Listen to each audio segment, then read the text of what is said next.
Doctor Subhash યુનિવર્સિટીની girls હોસ્ટેલમાં વિદ્યાર્થીનીઓનો હોબાળો. હોસ્ટેલના ભોજનમાં ઈયળ નીકળ્યાનો આરોપ સાથે વિદ્યાર્થીનીઓનો હોબાળો. છેલ્લા 6 મહિનાથી ગુણવત્તા વગરનું ભોજન મળતું હોવાનો વિદ્યાર્થીનીઓએ આરોપ લગાવ્યો છે. વારંવાર રજૂઆત છતાં કોઈ કાર્યવાહી ન કરાતી હોવાનો પણ આરોપ લગાવ્યો અને હોબાળો કર્યો. ખરાબ ભોજનને કારણે વિદ્યાર્થીનીના સ્વાસ્થ્ય બગડતા હોવાનો આક્ષેપ છે. એબીવીપીના કાર્યકરોએ પણ યુનિવર્સિટી જઈને હોબાળો કર્યો. તાલુકા પોલીસે સ્થળ પર પહોંચીને તપાસ શરૂ કરી છે.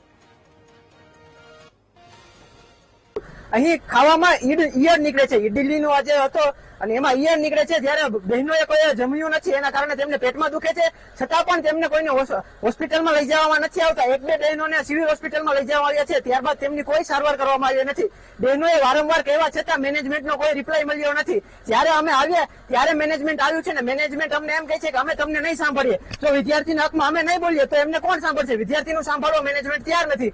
અમે બોલીએ છીએ તો અમને એમ કહે છે તમે ના બોલી શકો. અને જ્યારે મેં અંદર જવાનો પ્રયાસ કર્યો બહેનોની વાત સાંભળવા માટે, અને એ પણ બહેનોની પરવાનગી હતી એટલે હું અંદર ગયો હતો, છતાં એમના હોસ્ટેલના જે મેનેજમેન્ટ સ્ટાફ છે એને મારા ઉપર હાથાપાઈ કરી, મારા ઉપર હુમલો કરવાનો પ્રયાસ કર્યો. છતાં પણ મેં ગમે એમ કરીને બહેનોની વાત સાંભળી અને હોટેલમાં કરવામાં આવે છે, પણ ઉપરી અધિકારી પાસે કોઈ પહોંચતી નથી.